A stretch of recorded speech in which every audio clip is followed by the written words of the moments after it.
Terrorists raid Kwara community, adopt pregnant woman, 10 children, nursing mothers in Ekiti local government area. We never finish with this one, oh. Bandits kill 3, kidnap worshippers during church service in Kwara. And they thought they just released these people. And Nigerians, they ask questions, how they release them? How they release them? Now government come out say, DSS, military, contacted bandits. Hello, how are you? How is everything? You see, we are contacting you. For those worshippers you took from the church, release them, release them. If you don't release them, gonna deal with you. Gonna deal with you. And just release them. According to the spokesperson, look at it. Nigeria presidency confirms DSS. Military directly, they get their contact, directly contacted bandits to free 38 Eruku church worshippers. Now in Nigeria, they say, go to us, they talk to these people, negotiate, or pay money. How they take release them? Now so they call the fear now. Now so they call the respect now. Tell us how you do this thing. We are going to analyze all these things. We are going to discuss all of them. What happened today? After they don't negotiate, either they are a beg or take money, we don't know. First, listen to him. Make him use the mouth, explain it. Then we can discuss everything. First of all, what can you tell us about how the 38 worshippers at the church in Eruku, Kwara State were rescued? Well, I think after the incident happened and the DSS and the military were involved in the rescue efforts. I think they got in contact with the bandits to release those people unarmed. And I think finally on Sunday, they were able to get them out unarmed. So they basically know who they are. Well, and, because when you say rescue them, yeah, did they actually physically go there and get them out? The security people, at the risk of revealing how they do their work, they do have a way of tracking these people. Right. So they know what's going on at any point in time. What sometimes restrains them from going after them is the risk of collateral damage. Of course.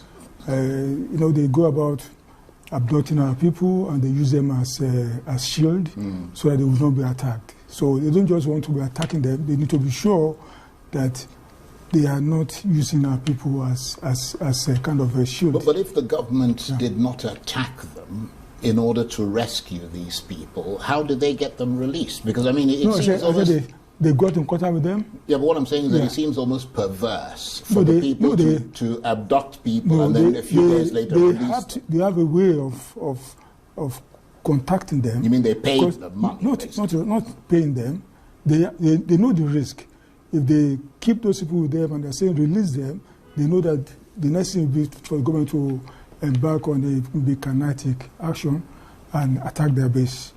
Yeah, but they killed people. But that's risky. But that's risky. That makes if them you attack their base, you can kill those. No, I understand that. Yeah. But I mean, what people are curious to know, because it is not the government who are directly under threat, it's the people. And the people have to know how you go about doing these things in order to shore up their own defense. I think that's left for the security people to discover. What I know is that they contacted them to release those and they just acquiesced, did they? Because they know the consequence of not acquiescing to government demand, that they should let those people go, so that because they know that the consequence is that the government will come and pummel them. But does that mean that some kind of a deal was done then to say, because I mean those people killed people, so technically they are, I mean, they should be arrested, tried and prosecuted and face the full wrath of the law. The first thing that government also is to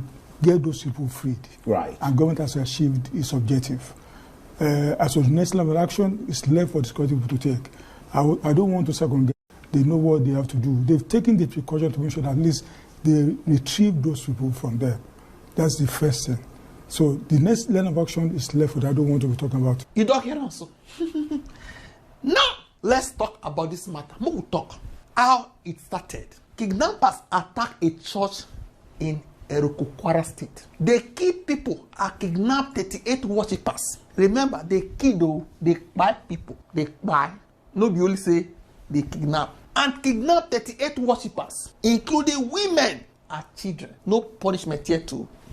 After the attack, the government said they contacted the bandits. They contacted them. Listen, no, contacted. They said they tracked them and knew their location. They don't buy them. They don't drive them come out. Just release those people. They said they asked the bandits to release the hostages. And the bandits quietly, with due respect, release them without any fight. What does that signal?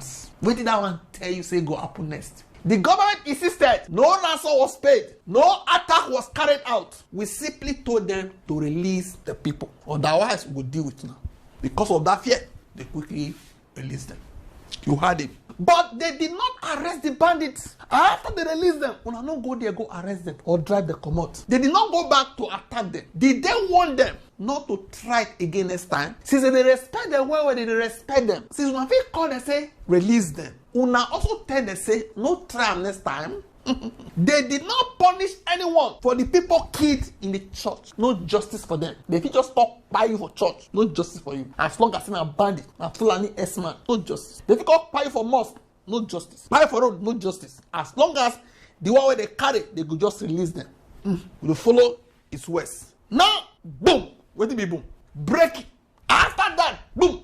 Now yesterday, now he did that interview. Boom. Terrorists raid Kwara community. No fear again now. I just called the last time. Adopted pregnant woman, 10 children, nursing mothers in Ekiti local government area of Kwara State. The same place, not far away from that place. We will see what this report even talks. According to some reporters, they talk say terror swept through Isapa community in the Ekiti local government area of Kwara State on Monday evening as terrorists invaded the town, abducting a pregnant woman, 10 children, 2 nursing mothers, and several others. Some reports that Isapa lies a short distance from Eruku, where similar attack inside church took place recently. According to the national pilot, the attack occurred around 6 p.m. on November 24th, 2025, when an estimated 20 to 30 armed bandits stormed the community, advancing with a large herd of cattle and firing sporadically. You see so? They say now herd of cattle, Fulani S-men. Now they terrorize Kwara. That's why I put that picture. Now Fulani S-men, they terrorize Kwara. Now they terrorizing, meaning terrorists. They are the terrorists disturbing Nigeria. ISWAP and Boko Haram, they did Borno, they did northeast. But the one where they invade everywhere towards south, now Fulani elders. An elderly woman was struck by a stray bullet during the assault. A community leader who confirmed the incident said 11 people were adopted, including 7 members of the same family. Among the kidnapped victims are a pregnant woman, 2 nursing mothers, and several young children. The adopted individuals have been identified as Talutu Kabiru, Magaji, Kade, Adiza, Miriam, Saima, Abibat, a housewife, Fatima Yusuf, a housewife, Sarah Sunday, pregnant woman, Lami Fidelis, a nursing mother, and Aja Naala. Eyewitnesses explained that the government moved through parts of the town, leaving multiple bullet holes in walls and doors. Expended AK-47 shells were recovered across the community after the attackers fled. Let's go back to our discussion. Another kidnapping in the same Kwara shows one thing. In the same Kwara, this kidnapping where it takes place will show one thing. We are using this as a case study for this class. Whatever the government did not stop them this time. Whatever they did for those church worshippers, no stop them this time. I'm not saying that the same group, it no stop them. All of them, they hear the stories now. They listen to news, it no stop them. Close to the very same area where they contacted the bandits. The place where this one happened, so it dey close to where the first one happened, what we talk about, the church people. The very same zone where they negotiated with them. The very same place where they claim no ransom was paid has been hit again. We'll continue. This means the bandits are not afraid. The bandits are not discouraged. The bandits did not learn any lesson. If anything, they feel more bold after the alleged call We don't know what they inside the car. Whatever is in the car, no make them fear. It actually give them more morale. But what is that thing inside the car? We don't know. 3. If ransom was paid secretly, then other groups will copy it. If and only if. That is how banditry works. If Group A kidnaps and gets money, Group B will say, so Nigeria pays. Let's go and kidnap too. Abi? No consequence.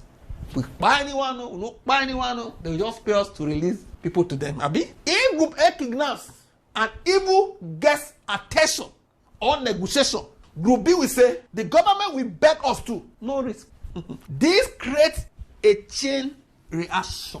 Bro, see, this type of thing what they do for those church worshippers, they create chain reaction because everybody here open.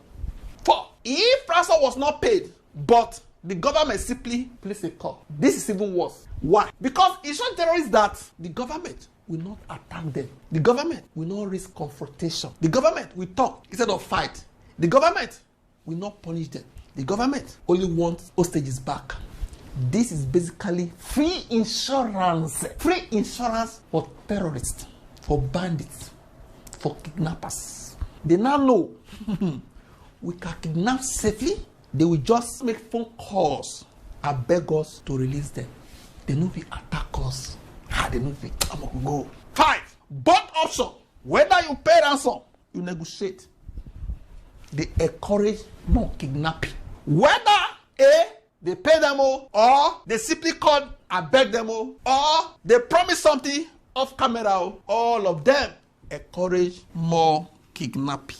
Now, powerless government, they do these type of things. No nation, I don't know, unless the nation is a disgraced nation. Look at the pattern. Church kidnapped, no arrest. Bandits contacted, hostages released. Another community kidnapped days later. Again, no arrest. This is not protection. You are not protecting anybody. This is not security. This is not the security of life and property, where it be the responsibility of the commander-in-chief of the army staff. This is not the responsibility we ask for. You were not voted to do this type of things. No, this is a cycle that is going to continue continuously. And yes, this cycle will soon reach every Nigerian family. I'm not saying you, every Nigerian family. Just give it time. This cycle, when government does not fight terrorism, it encourages it. They are monitoring the body languages of government at different levels. Then they see them, the way they behave, their response. They watch them.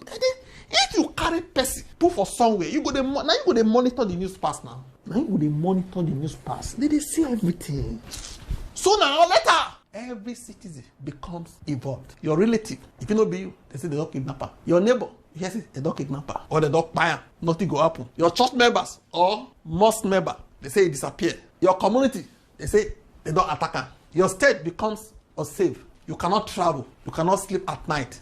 This was how Somalia collapsed. This was how Mali collapsed. This was how northern Nigeria slowly entered what it is today. Over 12 good years. We are now watching the same thing moving into Nasarawa, Middle Belt, Niger, Kogi, Kwara, Ide, Benue, Ide Plateau. Though they move slowly, they enter. What the second and next attacks prove? I said next attack because we don't see another one will say Apple. The government has no deterrent. They don't stop this thing. The bandits feel stronger. The negotiation failed. The cycle has begun. More attacks will come. Nobody has been punished. Every family is now exposed. If you reward a criminal once, you have trained him to come back. If you negotiate with terrorists today, you will negotiate with them forever. If kidnappers see that government only wants hostages back, they will kidnap more people tomorrow.